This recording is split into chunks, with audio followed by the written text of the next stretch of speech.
Hello guys, welcome back to our YouTube channel Bong reaction. আমি চলে এসেছি নাটকের ক্লিপ রিঅ্যাক্ট করার জন্য। আর আমার সঙ্গে রয়েছে রিয়া আর রাজীব। আর হারকিপ্টে নিয়ে বসেছি। আর তোমাদের এত কমেন্ট হারকিপ্টের নাটকের ক্লিপ বেশি করে নিয়ে আসো, বড় বড় নিয়ে আসো, খুব ভালো লাগছে।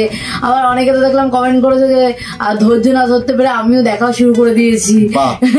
খুব ভালো। তো যাই হোক, মানে অনেক কমেন্ট, মানে সত্যি ভালো লাগে যে তোমরা এতটা মনোযোগ দিয়ে আমাদের সাথে রিঅ্যাকশন ভিডিওগুলো দেখছো আর তোমরা এতটা এক্সাইটেড থাকো যে ভিডিওগুলোর জন্য। তো এই জিনিসটা দেখতে খুব ভালো লাগে আসলে। ঠিক আছে, মানে আমাদের তখন একটা শান্তি যে আমাদেরকে সাপোর্ট করছো তোমরা, আমাদের সঙ্গে বসে ভিডিও দেখতে পছন্দ করো, এই জিনিসটা একটা মনে শান্তি, আর কিছুই না। তো এই জন্যই আরো বেশি বেশি করে আনতে ইচ্ছা করে যে না নিয়ে আসি। তো যাই হোক, চলো অনেকগুলো পার্ট দেখলাম। আর এটা মনে হচ্ছে 73, মানে আমাদের তৈরি করা 73 নম্বর।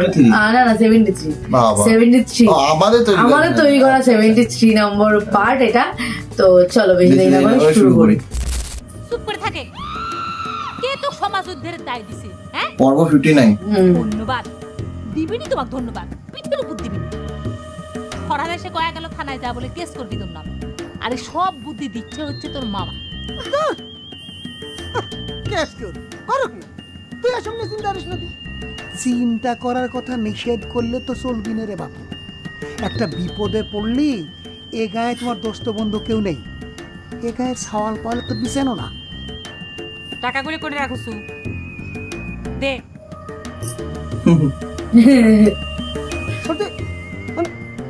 তুই টাকা দাবি করতেছিস কেন সর্দি?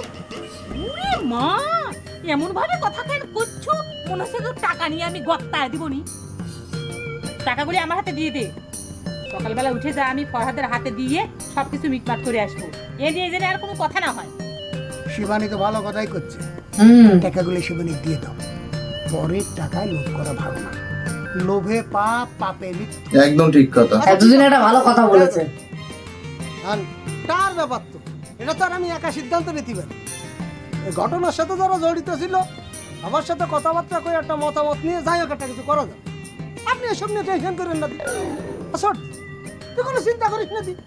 মানে আমি যে একটা সৎ কাজে গেছিলাম এটা তোর তো মনে রাখতে হবে।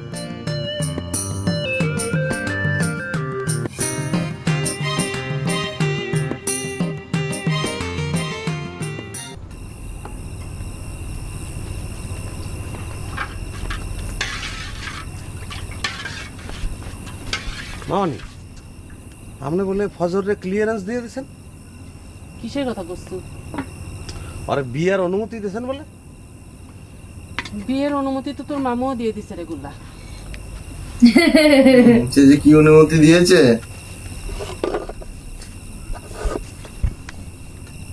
এখন মানে কি শুনাইলেন? এই দেশে কি ভূমিকম্প হয়েছে নাই? আমার তো বিশ্বাসই হয় না। হবি হবি, বিয়ের অনুমতি শর্তের কথাটা শুনলি তোরও বিশ্বাস হবি। 5 বিঘে জমির দলিল লিখে দিবার কইছে তোর মামার নামে। আমি এরম কথাটা চুমকির বাপে কিরাম করে কই কত না, এত ঠিকই আছে। ওনার তো এই কামই করানোর কথা। আপনার চিন্তা করেন না, ওনার অনুমতির অপেক্ষা থাকলে আমাকে কাম আমরা আমাকে মতন করবো। আমি যে চুমকিরে বলাইলে যাবো, আপনি দোয়া করিয়ে দেবেন, এরপর যে আসতে কলমা পড়াই। বাপরে, মাইসের জমির লোভ। মা বুঝে না কই কোন এবার থাকবি? ঘরে বসে টাকা গুনতেছি সারাদিন। তো একই কাম, একই টাকা বারবার গুনে আর হিসেব মেলায়। তার নাকি হিসেবই মেলে না। আমি যাই, হেয়ার লোক একটু জরুরি কথাবার্তা কই। দেখ গোল্লা, হিসাবটা মিলাতে পারিস না।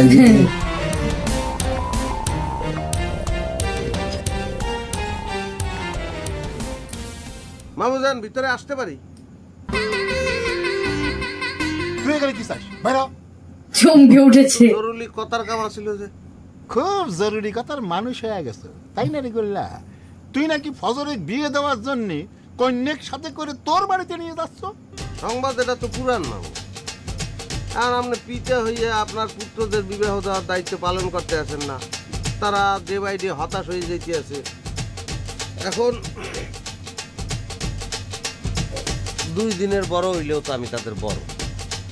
কি করবো, দায়িত্ব কান্দে লইলি। খুব ভালো কথা, দায়িত্ববান হও, তাতে আমার কোনো আপত্তি নেই। কিন্তু জাগারে দায়িত্ব তুমি নিচ্ছাও, সারা জীবন কিন্তু তাগারে দায়িত্ব তোমার নেওয়া লাগবে। আচ্ছা আলহামদুলিল্লাহ, আপনার দোয়া করেন, সমস্যা নাই মামু, লাগলে আপনার দায়িত্ব হলো মানে। হয়েছে, রিক্সার দরকার দরকার নেই। তুমি ওখান থেকে গেলেই আমি বাঁচি। চলিয়ে যাবো এটা তো সময়ের ব্যাপার।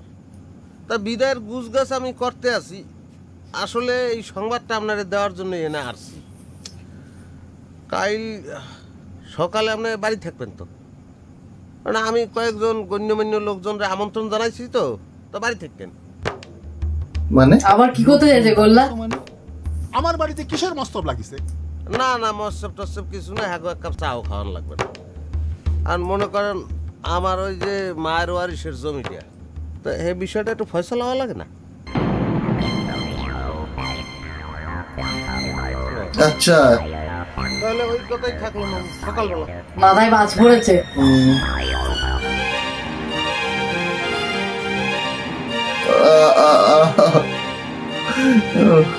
হার্ট অ্যাটাক না চলে আসে। ম্যাস্টারের ড্রেস কোন থেকে জোগাড় করা হয়েছিল? কিসের মিস্টেক, কিসের ড্রেস? ওই যে তোমার বগলে মিলন ম্যাস্টারের ড্রেস। আচ্ছা, কোটটা কোন থেকে জোগাড় করছিলে কও তো? আমি এসব কিছুই জানি রে, আর তুমি যেটা মনে করতেছো সেটা কিন্তু না। আমি কি মনে করতেছি কও তো? সেটা তুমিই ভালো জানো। তা আন্ধারে ভূতের মতো খাড়াই থাকা হয়েছে কিসের জন্য? আসামিক ধরবো তাই। কিসের আসামি? দেখো এইসব মজনু, ফালতু কথা শুনতে কিন্তু আমার ভালো ঠেকতেছে না। কিসের আসামি সেটা তুমি খুব ভালো করেই জানো। আমার স্বামীর দোকানে ডাকাতি করা হয়েছে নগদ 10,000 টাকা। বাহ, এক বেলার মধ্যে 1,000 টাকা 10,000 টাকা হয়ে গেল, তাই না? এই তো কথা বেরিয়ে এলো। তুমি নাকি কিছুই জানো না, তাহলে 1,000 টাকার হিসাব পেলে কোদে? হাতে হাতে ধরে নিয়ে ভয় নাই, আমি আসামি পুলিশে দেব না। শোনো, একখান কথা কয়ে রাখি, তোমাদের এই বুদ্ধিটা কিন্তু আমার কাছে ফাইন ঠেকিছে। তোমার ভাইয়েক মাঝে মধ্যে এমন শিখে না দিলে মানুষ হবে। তাও মানুষ বৌদি হচ্ছে। সাপোর্ট করেছে। তারপরে মানুষ হবে না।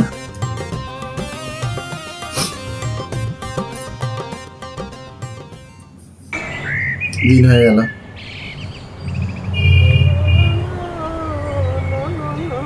এই যে চোরটা, ডাকাতটা।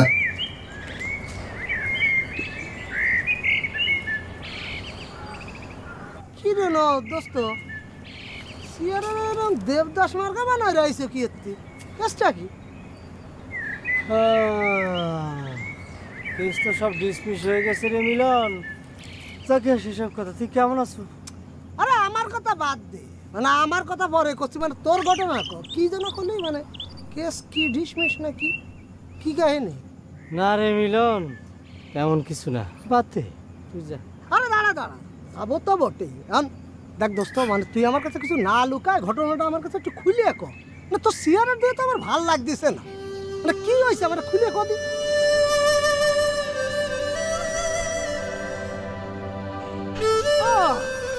বুঝতে পারিস না, মান অভিমানের সিন চলতেছে তাই না? তা রেশমার সাথে তোর কয়দিন দেওয়া হয় না? কর মেলা কয়দিন। মশাটা খুব জ্বালাচ্ছে।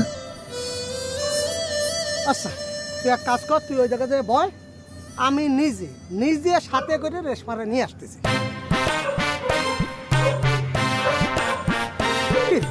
বিশ্বাস হচ্ছে না?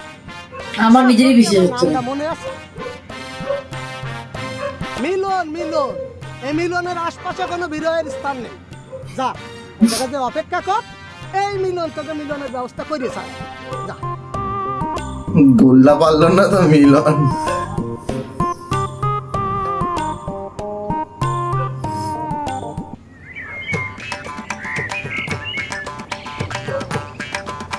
বাবা ভাবরকে ধরে নিয়ে এসছে, সকাল হতে পারিনি। এখন আর মান অভিমান করার সময় নেই রে বহর।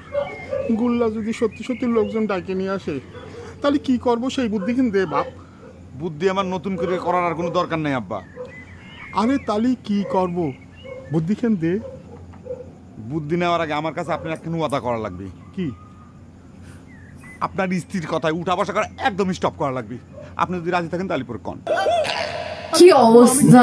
তোর মায়ের কথায় উঠবাস করলাম, মাঝে মধ্যে তার দু একখান কথা শোনার ভান করা লাগে, বুঝিস না?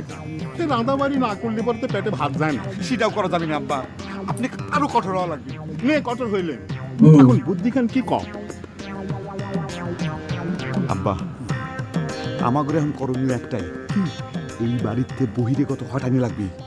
এই বাড়িতে যে কয়জন বহিরেগত আছে তা করে খেদা দেওয়া লাগবে। শালারা বসে বসে ফিরি ফিরি খাচ্ছে আর ষড়যন্ত্র করতেছে। সেই ষড়যন্ত্র যদি আমরা বন্ধ করবে চাই তাহলে পরে আগে বহিরেগত হটানি লাগবে। চলেন। বহরে গুল্লা যদি সত্যি সত্যি লোকজন ডাকে নিয়ে আসে তখন কি হবে? গুল্লা এসে কি লাভ? গুল্লা আপনি কি ক্ষতি করবি? সে কি আপনি বাড়িঘর সহায় সম্পত্তি সবকিছু কাঁধে করে বরিশাল নিয়ে যাবে নাকি? আপনি চলেন, আপনার জামাই দিয়ে শুরু করবো, বহিরাগত কথা দিয়ে শুরু করি, তারপরে এই বাড়িতে শান্তি আসছি। জামাই আছে এখনো? কি অবস্থা এ বহরের! সত্যি করছিস মিলন? হ্যাঁ আচ্ছা, তোরে আমার মিথ্যে কথা কয়ে কোনো লাভ আছে রে দোস্ত? কি গেল নিয়ে আসতে বলো না? দেখলি না কতক্ষণ ধরে রেশমার বাবার সামনে দাঁড়ায় দাঁড়ায় তার সাথে কথা কলাম, তারা কত বোঝানোর চেষ্টা করলাম কা হাজার হোক আমাদের নহর তো রেশমারে ভালোবাসে, তাই না? কিন্তু রেশমা বিয়েতে রাজি,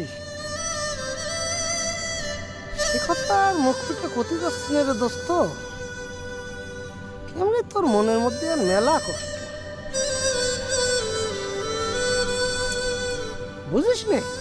মানে ডিপ্লোমা ইঞ্জিনিয়ার একটা সওয়াল, তার আবার মোটর সাইকেলও আছে।